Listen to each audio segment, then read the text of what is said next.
Hey everybody, it's Carolyn. How are you doing? I haven't been around to do a video in a while and I apologize for that, but I did move. I'm in a new place and I will be podcasting from my new home from now on, so that's exciting. I have a quick video for you today. Always say that and then I always go on, but I've already tried to make this a couple of times and it was way too long, or I just kept forgetting words because words are, hard. So that was an issue, but I'm going to make this as quick as I can. So Findagrave is designating and honoring things about people differently from how they used to. They've added a couple of switches that you can flip to add information to any given profile. The first one was a couple of months ago, and it was actually, I don't even think it was a couple of months ago. I think that this has been going on for a really long time, hasn't it? At the bottom of the screen, you could mark if the person was famous. Well, that's one of them, and I'm going to tell you about that. But then there's this other one where you can mark a person a military veteran, which is awesome because military veterans weren't always buried with military headstones in federal cemeteries, which are military only or military and their wives or spouses. There wasn't necessarily any designation on a headstone or in a cemetery or anything that would tell a person who was walking by or who was looking on Findagrave, oh, this person did in fact have military service. And I want to clarify really quickly, this is in the United States. The holiday that we are about to observe, and I don't say celebrate, I say observe, is Memorial Day. And Memorial Day historically has been the 30th, which means it's in 3 days. And Memorial Day is about honoring and respecting the dead of battle or the dead of service. Those who died in war, those who died while actively in the military, that's who we're honoring. So it's somber. It's not, I don't know where this whole we're going to cook out thing came from. It's very strange because what are we doing? Making a festival of hot dogs about the fact that people fought in wars and died? It's weird. Anyway, the other celebration that we have, and it is a celebration, is Veterans Day, which is November 11th every year, I think. And that is about living soldiers or living airmen or, living members of the military, retired or active.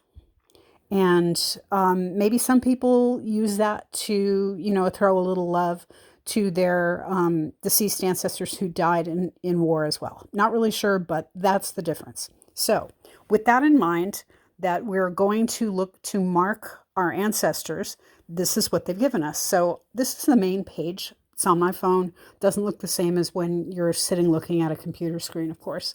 I'm going to tap my little person head up in the upper right. That's me, and I want to look at my memorials. I only manage 102 memorials, and even then a couple of those aren't family, and I would be happy to give them up to whoever. But at this moment, this is what we've got. So I've got 6 pages, and I just want to show you one person on whom this was changed effectively, and that is Merton Aubrey Bowers.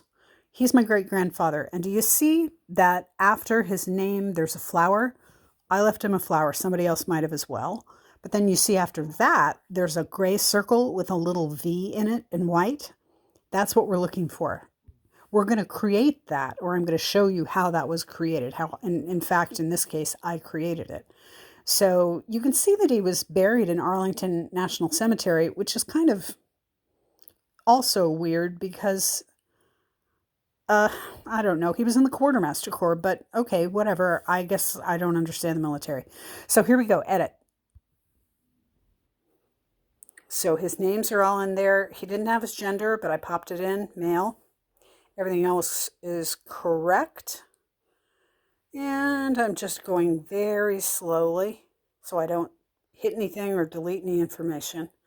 Under designations, at the very bottom, if you scroll on a phone, You have two designations that you can make. One, designate this person as a veteran. And that just shows veteran status. That's all it does. But this is the thing that's important. If you have a famous relative, you want to mark them famous, you have to pay attention to the fact it says this person is well known outside their community. Memorials labeled as famous are reviewed and managed by Findagrave. So it doesn't matter whether that person is like your grandfather or something. It doesn't matter whether that person is your mom. If that person is famous and you mark that person as such, management of that profile will be taken away from you, and Findagrave will manage it. And I think that we all know that that's not necessarily the thing, right? Not necessarily the thing that we want. So just scrolling all the way down to the bottom and save changes, and that's it. So I hope that you'll utilize this. I'm going through all of my ancestors in whom I have a series of graveyards on Findagrave, and I'm marking the veterans as veterans. And that's the respect that I'm putting on their names and their service and everything like that, and the information that I'm sharing to the larger genealogy world for Memorial Day. I hope you'll join me in that. Thanks very much for watching. Take care. I'll talk to you soon.